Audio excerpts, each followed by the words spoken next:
everybody, welcome to BigCTV Gaming Talk, the E3 edition. My name is Chris, aka Big C, and today we are going to talk about the Bethesda E3 Conference. So, Bethesda did their conference last night about 10 o'clock after Game of Thrones, thankfully. And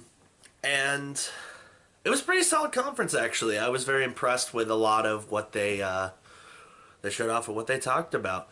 There was a lot of stuff to unpack. So let's start with the things that I thought were the most impressive. One that impressed me a lot more than I expected was Dishonored 2. That was kind of the bulk of their conference. They spent a lot of time focusing on Dishonored 2, showing off the different systems in play, some of the different powers, all the work they did to make the environment so awesome. They did a lot of stuff, and I played some of the original Dishonored on at 360. I do have the definitive edition on Xbox One. Played some of that as well. It's a good game. I need to finish it. But Dishonored 2 looks really impressive, so it makes me more interested in trying to finish the second one, or the first one, so I can play the second one.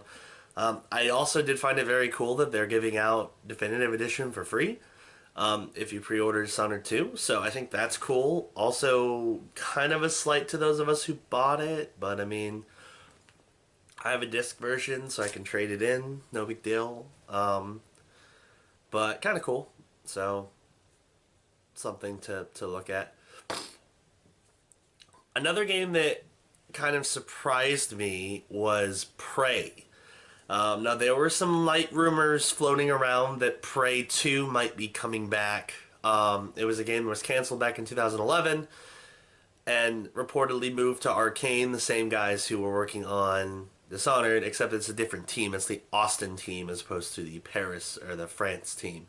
And those rumors were true. So we have a brand new Prey.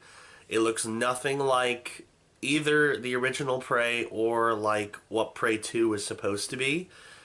It looks much more like a psychological kind of horror vibe to it, where like you wake up on this space station and like this creature's hunting you, and then it looks cool. Like I was very impressed with what I saw. It looks very interesting. It looks very unique.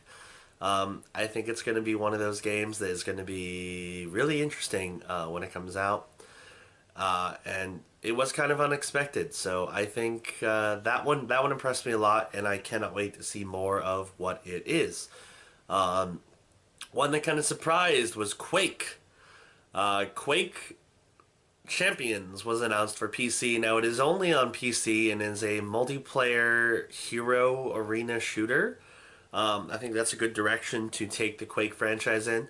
It's a classic PC multiplayer game, and bringing it back for modern audiences I think is a great idea, especially with the advent of the arena shooter like Overwatch or Battleborn or, you know, all those other Team Fortress 2, all those other arena shooters. So I think bringing back Quake as an arena shooter is a great idea. And I'm sure that'll be popular. I hope it comes to console at some point. Maybe not as Quake Champions, but in some other form. But I think that's a great move on their part. And that was actually surprising. Like, I was not expecting them to announce a Quake game just after Doom came out. But hey, there we are. Couple other things that I really liked. The Skyrim remaster. Now, that was rumored for a long period of time. A lot of people were expecting the Skyrim remaster to be announced. Not only was it announced, but it looked so good. Like, they did a phenomenal job with it. The lighting was phenomenal. Just the boost in graphics is staggering. And I freely admit, I didn't really play much of Skyrim. I had it when it first came out. I played like the first level and then stopped. This makes me want to play it again. So when that remaster comes out, I'm probably going to buy it. Another thing that really impressed me was Elder Scrolls Online. Now, I bought Elder Scrolls Online because I figured, oh, it's something else to play with my friends if I'm not playing Destiny. Then I quickly realized, well, you have to be in the same faction and you have to do all this stuff to play with your friends, so I just quickly gave up on it. they did announce at the Bethesda conference that they are eliminating all barriers in Tamriel Unlimited. So now when you start a game, everything will scale to your level.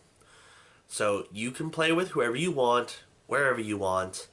And I think that's fantastic. That's a great move. I think that's going to be a huge boost for that game, and it's going to help a lot of people who just want to play with their friends be able to do that.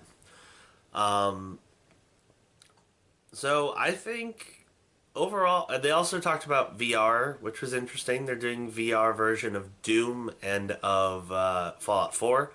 They did show off the Fallout 4 DLC, which looks pretty cool. The Nuka-Cola expansion thing looks nice. They're doing a one level demo of Doom for those who haven't played it, which I have the full version of Doom. Doom is really good. So if you're on the fence at all about getting Doom, check out that demo. Play it; it's fun. I need to get back into that game because it's a really enjoyable shooter. So yeah, I mean, I'd say overall, I was very impressed with Bethesda. I think they did a really good job. They revealed a lot of cool stuff.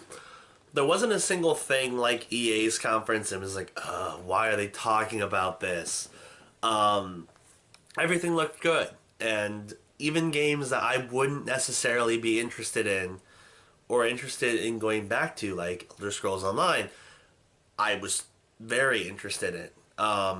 So I think they did a phenomenal job, and I hope they keep doing conferences because they've done two so far, and they've been pretty much 2 for 2. Like they did a great job on both of them.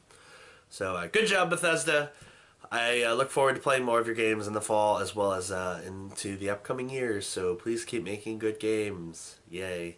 And that's going to do it for this recap of the E3 2016 Bethesda Conference. If you enjoyed this video, please be sure to hit that like button on YouTube, as well as check us out on Twitch, where I play lots of video games. And look for more recaps like this one after the Microsoft, Ubisoft, and Sony conferences later on this week. So, thank you for watching BigCTV Gaming Talk, the E3 edition, and catch you next time.